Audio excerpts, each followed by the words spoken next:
नक्कीच माझी अपेक्षा पुढे जाऊन वाटत असते.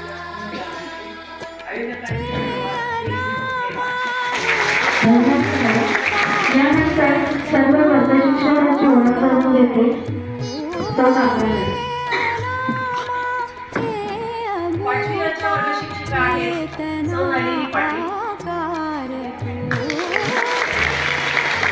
पाचवीच्या वर्ग शिक्षिका आहेत सौ पवार एसपी.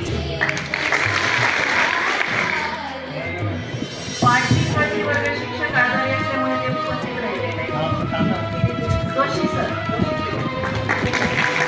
पाचवीच्या वर्ग शिक्षक आहेत सौ फुलमगर मॅडम. पाचवी ईचे वर्ग शिक्षक आहेत श्री सोनवणे सर.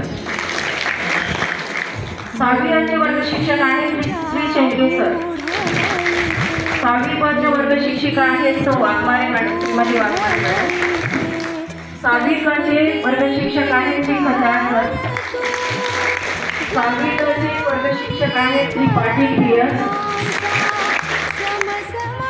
सहावी ईच्या वर्ग शिक्षिका आहेत सौ पाटील जेडी मॅडम. सहावी चे वर्ग शिक्षक आहेत श्री पाटील एम.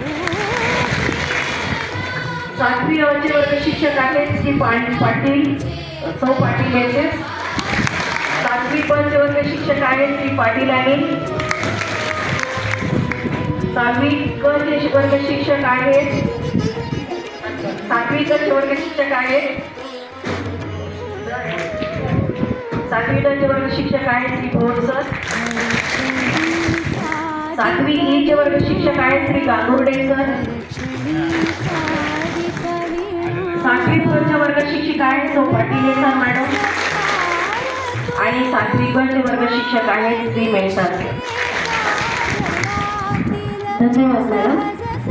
म्हणून आलात तुम्ही बोट धरून लेकरांना दिले सोपवून घडण्याच्या शाळेने हा विश्वास नक्कीच सार्थ करू भविष्य भरभरीचे समर्थन. विद्यार्थ्यांचा अभ्यास याविषयी मार्गदर्शन करते आद्य शाळेच्या सौ केसा पाटील. नमस्कार. सन्माननीय व्यासपीठ आणि उपस्थित सर्व पालक बंधू भगिनी.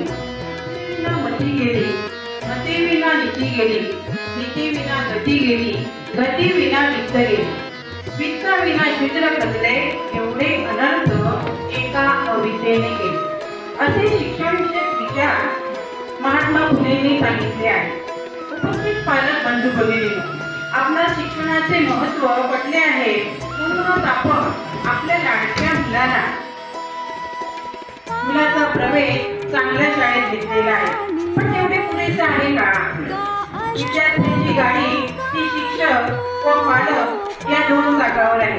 आपल्या पाल्याचा आणि आमच्या विद्यार्थ्यांचा शारीरिक, मानसिक, बौद्धिक विकास करणे ही आपल्या दोघांचीही जबाबदारी आहे.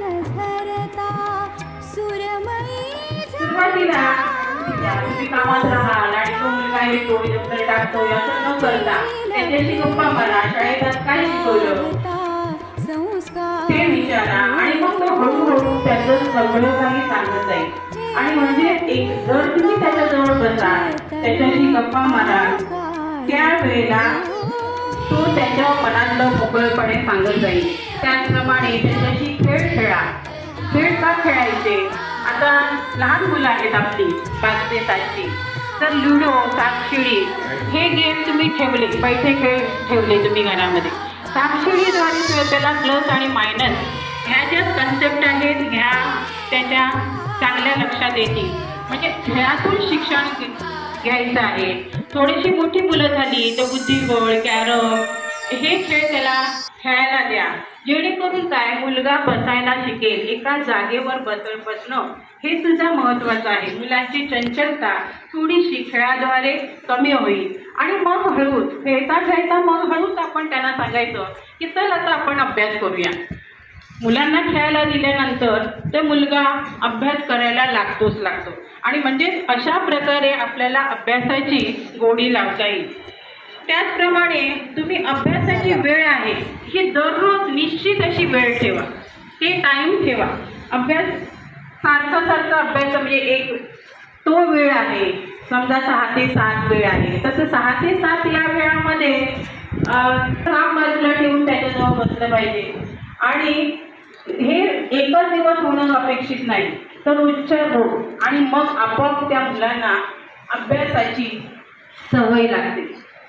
त्याचप्रमाणे आता जास्तीत जास्त मुलांमध्ये या परीक्षेतला आता थोडी वाढलेली आहे, मग त्याचंच त्याला जर कौतुक केलं तर त्याला सुद्धा अभ्यास करायला आवड वाटेल. कारण प्रत्येक मुलाला आपल्या आई वडिलांनी केलेलं कौतुक असतं ते जास्त मोलाचं असतं. आणि म्हणून जास्तीत जास्त तुम्ही त्याच्याशी तुलना करताना त्याचं कौतुक सुद्धा करा. त्याचबरोबर गोष्टींची पुस्तकं वाचायला द्या, अवांतर वाचन करायला देणं द्या. कारण आजचं युग हे स्पर्धेचं युग आहे. आपला विद्यार्थी कुठे कमी पडू नये यासाठी आमचे माननीय मुख्याध्यापक वेळोवेळी सर्वांना आम्हाला मार्गदर्शन करून विद्यार्थ्यांचं तुम्हालाही प्रोत्साहन देण्याचं ते काम करत असतात. इयत्ता 5वीसाठी ज्यांना माहिती नसेल तर नवोदय परीक्षा किंवा गणित संबोध परीक्षा अशा विद्यार्थ्यांसाठी म्हणजे मार्गदर्शन केलं जातं आणि ते परीक्षेला बसण्यासाठी त्यांना प्रोत्साहन दिलं जातं. पण ज्या विद्यार्थ्यांचं विशेष अभ्यासाकडे जास्त प्रमाणात लक्ष असेल त्यांना स्कॉलरशिपसाठी बसण्यासाठी शाळेत क्लास वर्ग घेतले जातात, त्यांना मार्गदर्शन केलं जातं आणि वेळोवेळी पालकांशी सुद्धा सुसंवाद साधून त्यांच्याशी विद्यार्थ्यांच्या प्रगतीबद्दल चौकशी केली जाते. तसंच इयत्ता 7वीसाठी आणि 9वीसाठी इंटरमिडिएटसारख्या चित्रकलेच्या परीक्षेचं सुद्धा आयोजन केलं जातं.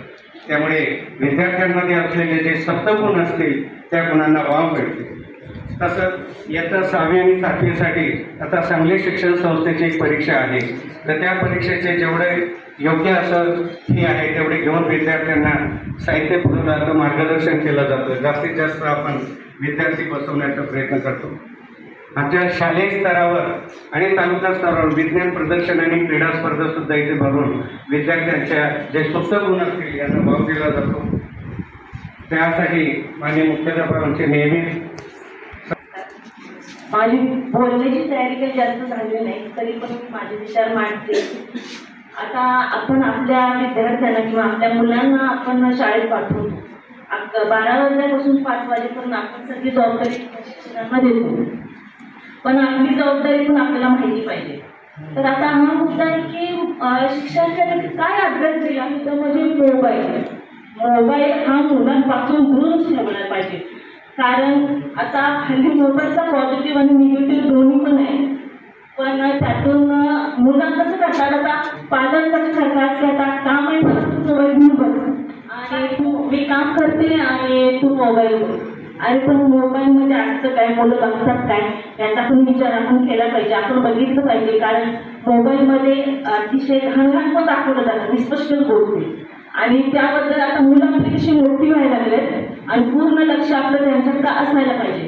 आणि त्यासाठी मी सांगते की मोबाईल दूर ठेवा आणि अभ्यासाव्यतिरिक्त किंवा अभ्यासासाठीच मोबाईल त्याच्या हातात द्यावा. आणि बाकी शिक्षकांना काय आता बोलू, शिक्षकांनी मार्गदर्शन करावं आमच्या मुलांना आणि अभ्यासात मदत करावी. धन्यवाद. अजून कोणाला बोलायचं आहे का?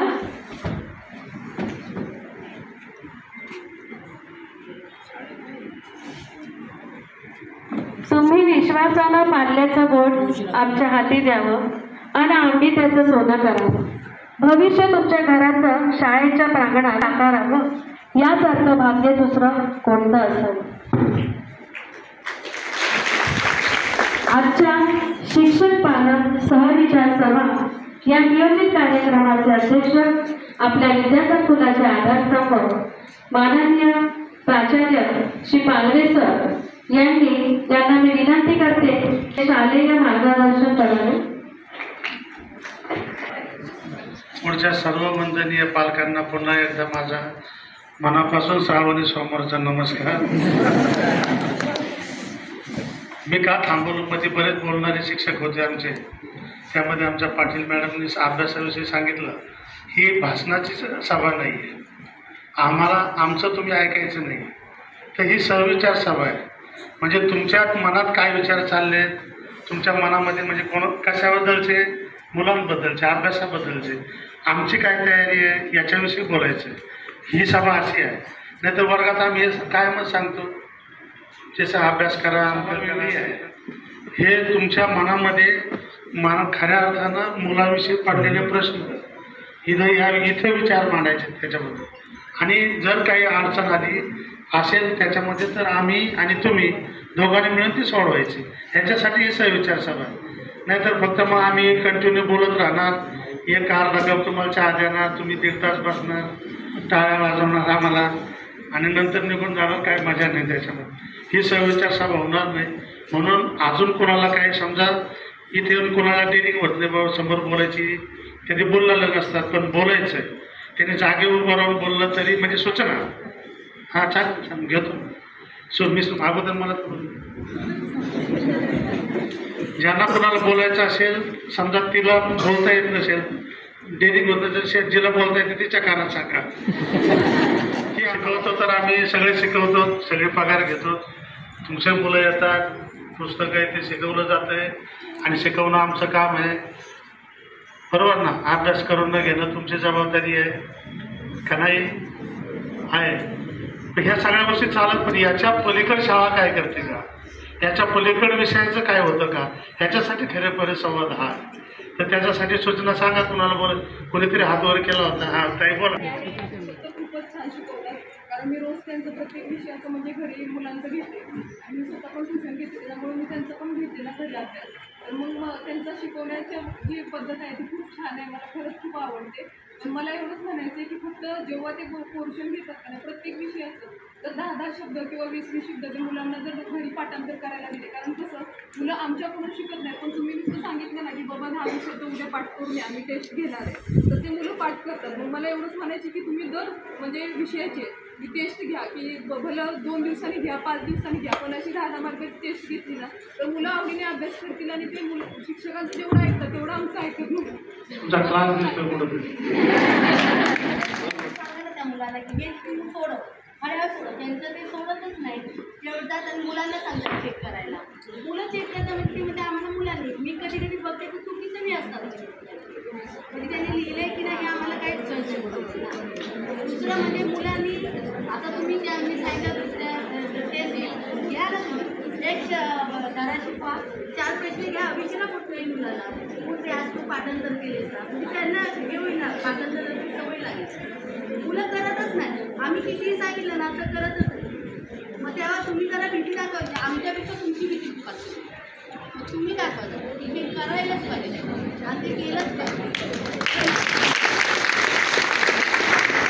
शाळेसाठी चांगलं आहे. युनिफॉर्म पूर्ण लॉंगमध्ये येतं. शाळेचा ड्रेस कसा हवं की आपला जसं आहे लेगीज खाली नाही पाहिजे किंवा एक शॉर्ट गुडघ्यापर्यंत ठीक आहे. ती शाळेसाठी चांगलं नाही आहे. आपलं कसं एक वेगळं बाहेर येतं की लोक कशी नाही मग त्याच्यासाठी पाठी काही विद्यार्थ्यांच्या तर मग ते धोपाट म्हणजे बाबा पालकांना पण समजलं पाहिजे की बाबा हा धोपाट वगैरे दिलेला आहे. त्याविषयी जरा शिक्षकांनी काहीतरी चेंज करा असं मला वाटतं. पालकांना पण समजलं पाहिजे की बाबा हा धोपाट दिलेला आहे मुलांना. अभ्यास कसा करावा ते थोडक्यात चांगल्या पद्धतीने तुम्हाला सांगितलं. आणि इतर परीक्षा काय असतात जसं BS पाटलांनी आमच्या इथं थोडक्यात ज्या काही शालेय असतात त्याच्याबद्दल माहिती दिली. परंतु ह्या सगळं करत असताना मग आता त्याच्यावरच जर बोलत राहिलं तर मग 1-2 तास त्याच्यातच निघून जातील आणि असे प्रश्न आता आले नसते. आणखीन अर्धा तासाने बोलणारा पण मला असं नको आता टाईम बंद झाला कशाला विचारायचं आपलं तसंच निघून जाऊ म्हणून बोलले. बऱ्याच गोष्टी आता लक्षात घ्या. 5वी ते 7वी हा वयोगट तसा सगळ्यांना माहिती आहे आणि त्या वयोगटाला शिकवताना ज्या ज्या समस्या येतात शासनाने जो अभ्यासक्रम दिलेला आहे तो आपण इथे शाळा प्रशासन ते शिकवतो. तो काय प्रश्नच नाही. परंतु तो कसा दर्जेदार असला पाहिजे. आता 2-3 त्या ताईचं उदाहरण झालं की बाबा वर्गामध्ये जर एखादा धडा झाला तर त्याच्यावर प्रश्न विचारले पाहिजे. ते मुलांकडून पाठ करून घेतले पाहिजे किंवा इंग्रजीचा एखादा धडा असेल तर त्याच्यावर विचारून तुम्ही शब्दार्थ पाठांतर त्यांना दिले पाहिजे. हे सगळे त्याच्यामध्ये त्या सिस्टीममध्ये होत असतं. एका भगिनीने सांगितलं की अभ्यासक्रम घरी देत नाही माझं एक आता आणखीन एक असं त्याच्यामध्ये आलं, खरं आहे त्यांचं म्हणणं. माझा जर मराठी विषय असेल तर मी देतोय की नाही घेतो, आणि मुलं करून आणतात की नाही हे बघण्याची जबाबदारी. कसं या 5वी ते 7वीतला पालक थोडा जागृत झाला. छोटे मुलं असतात, करत नाही, करून घेण्याची जबाबदारी त्यांच्यावर झाली. परंतु आपण मी शिकवलंय की, पण घरापर्यंत काय पोहोचलं की नाही याची जर माझी पण जबाबदारी, परत काय लिहून आलं की नाही. तर माझी याच्यावर अशी एक सूचना असेल तर जर तुमच्या मुलाला आपण जर डायरी दिली, बघा तुम्हाला पडतंय का, एक जर डायरी दिली तर डेली अभ्यासक्रम त्याच्यामध्ये मुलं लिहून घेते घरी काय हे करायचं आहे, आणि तुम्ही ते एक पान बघून घेऊ शकता सगळ्या विषयाचं की बाबा आज काय शिकवलं काय लिहून दिलं. आणि आठवड्यातून तुम्ही मग त्यांचा रोज जरी तुम्ही अपडेट घेतला तरी आमच्याकडचा समजा 15 दिवसातून तुम्ही त्या डायरीचं अवलोकन करा. इथं या, बाबा तुम्ही हे लिहून दिलं होतं, आमच्या मुलाने सोडवलं, एक जणांनी ते सांगितलं ते चुकीचं पण सोडवतं, आणि ते परत बघितलं जात नाही, आणि प्रॉपरली त्याच मुद्द्याला चेक करायला लागतं. असं करता का चुकीचा मेसेज करा. मी इथं आम्ही काही चुकीचं सांगितलं, तुमचं मुलं ऐकणार ते आमचं ऐकणार, आणि आम्ही जर एखादी गोष्ट चुकीची गेली मुलामध्ये तर ते त्याच्यासारखं दुर्दैव आहे. म्हणून अलर्ट राहण्याचं काम आमची जबाबदारी आहे. कुणीही कुठलाही विषय कमी लिहू नका. मराठी असेल, समाजशास्त्र असेल, विज्ञान किंवा कुठलाही असेल, त्या गोष्टी तुम्हाला आल्याच पाहिजे आणि प्रॉपरली आल्या पाहिजे. आणि त्या जर डायरीवर तुम्ही आजचा अभ्यासक्रम, मी हा कविता शिकवली, या कवितेचं हे लिहून सांगितलं होतं, गणिताचा आज सांगितला होता, त्याचं उदाहरण सोडून आणा, हे जर पालकांपर्यंत जर बरोबर आहे त्यांची, मला वाटतं असं केलं तर चालणार. म्हणजे आमचा प्रत्येक मुलांनीच लिहून घ्यायचं, त्याच्यावर शिक्षकांनी लिहून द्यायची गरज नाही. हां बोला.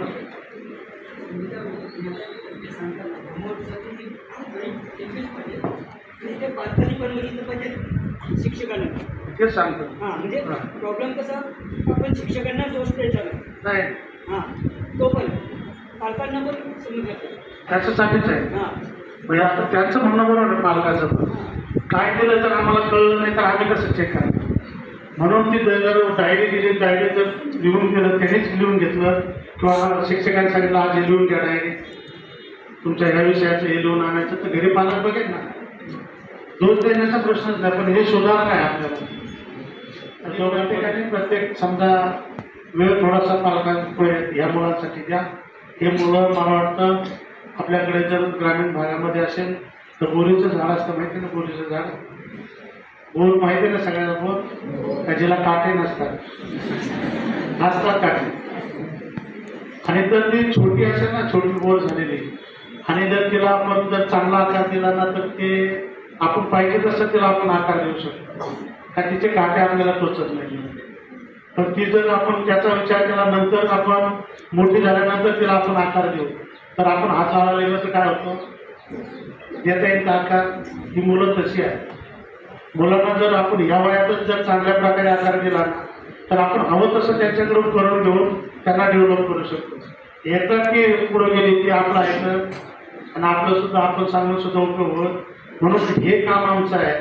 आता इथे आकार देण्याचं काम आमचं आहे, आणि त्यांच्या भावना, त्यांचं मानसिकता, त्यांचं आवड, त्यांची निवड, मुलं आरोग्य त्यांचं, या सगळ्या गोष्टीवर इथे फोकस आम्ही दिला पाहिजे. आणि याला एकटे आम्ही जबाबदार आहोत का, तर पालक पण तेवढे जबाबदार.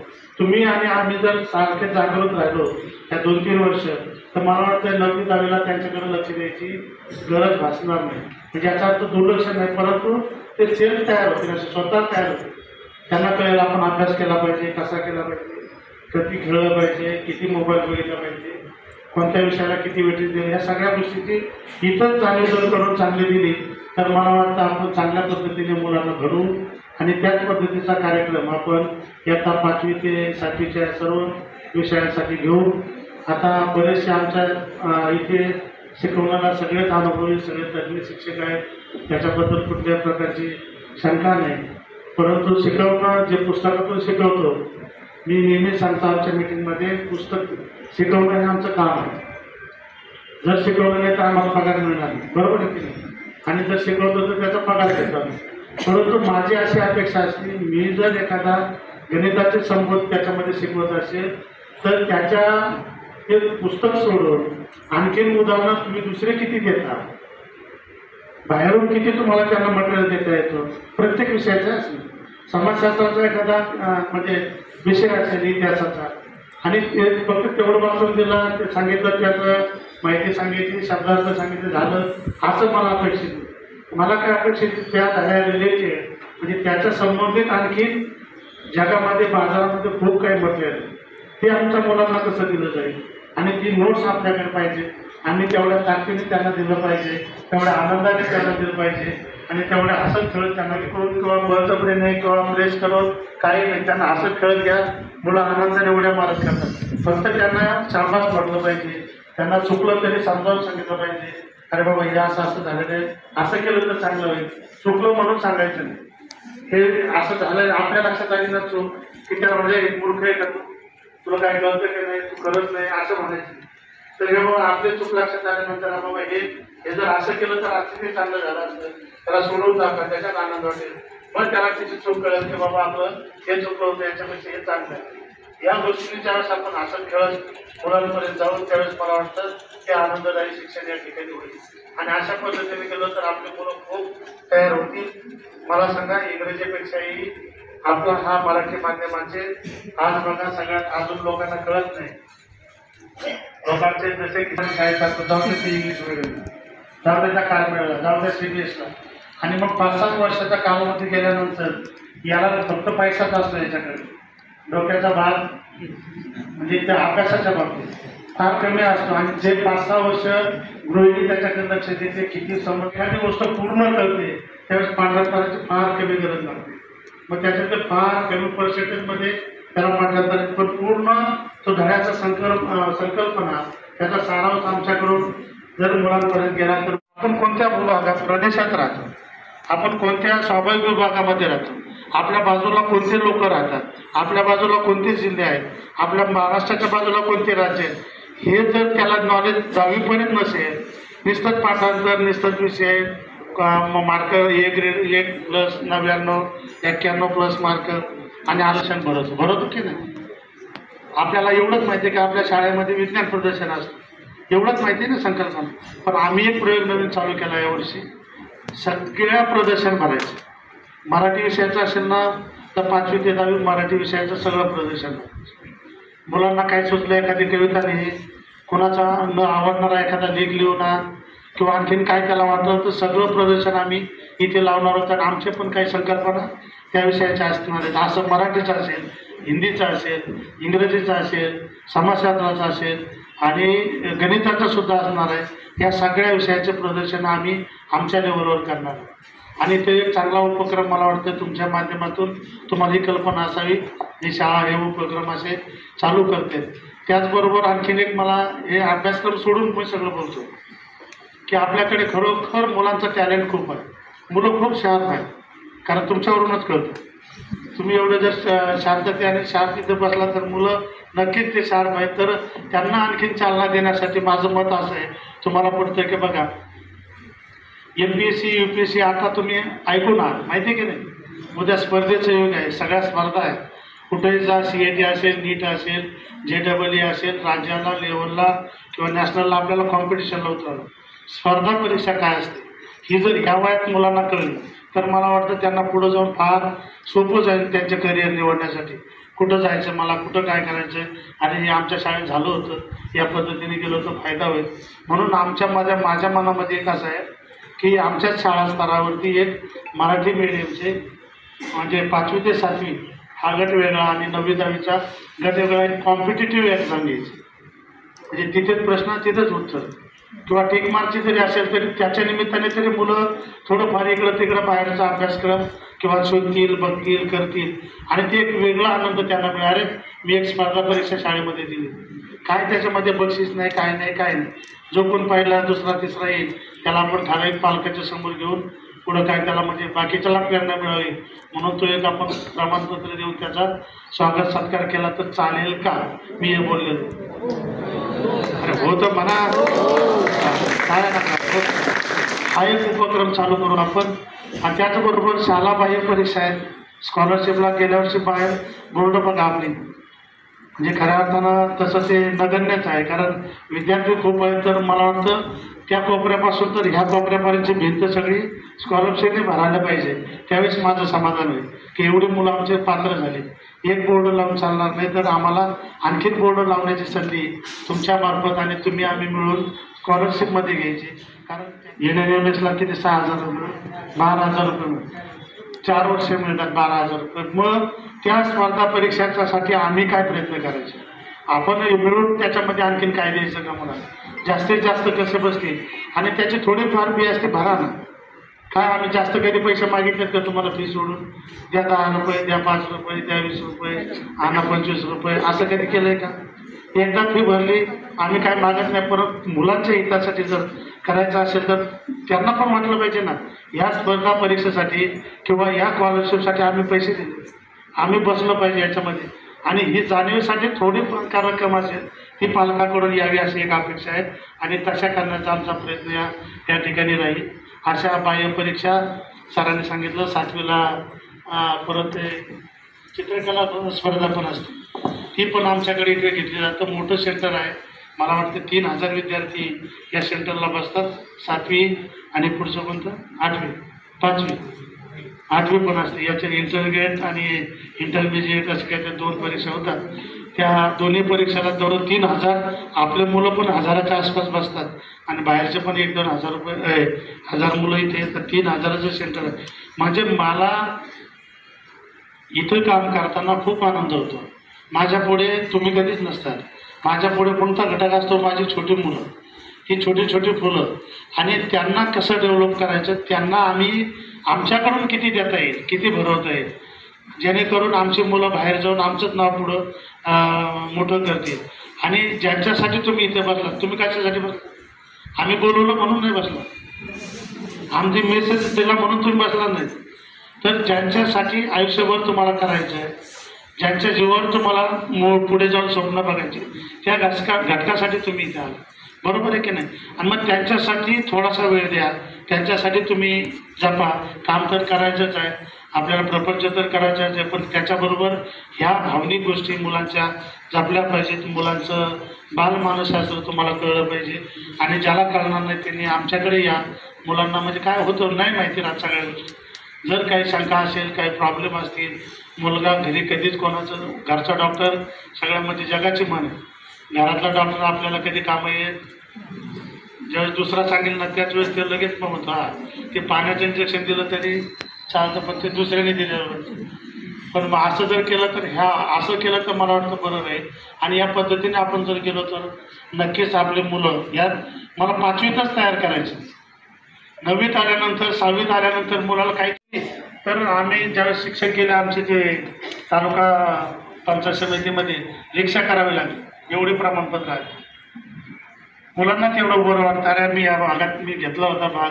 असंच पुढं जाऊन जर सगळ्यांचंच करिअर, सगळे डॉक्टर होतील, सगळेच इंजिनियर होतील, सगळेच वकील होतील, सगळेच मुख्यमंत्री होतील किंवा कोणी राजकारणात जातील असं काही नाही.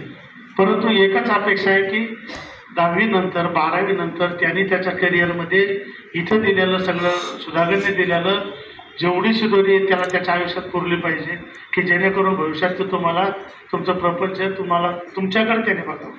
या संस्कारातून आपल्याला मुलं घडवायचं काम या ठिकाणी करण्याची जबाबदारी आम्ही सगळ्या मंडळींनी या ठिकाणी घेतली. पण सगळ्यात महत्त्वाचा घटक म्हणजे तुम्ही आज तुमची साथ नसेल, आम्ही किती उड्या मारल्या आणि तुम्ही टाळ्या वाजवल्या तर काय उपयोग नाही. तुम्ही मनाने आमच्याबरोबर पाहिजे, तनाने पाहिजे, आणि सगळ्यात महत्त्वाचं म्हणजे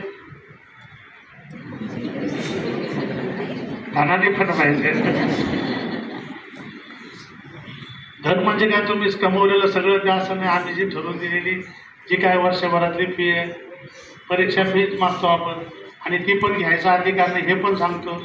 5वी ते 10वीपर्यंत शिक्षण फुकट आहे.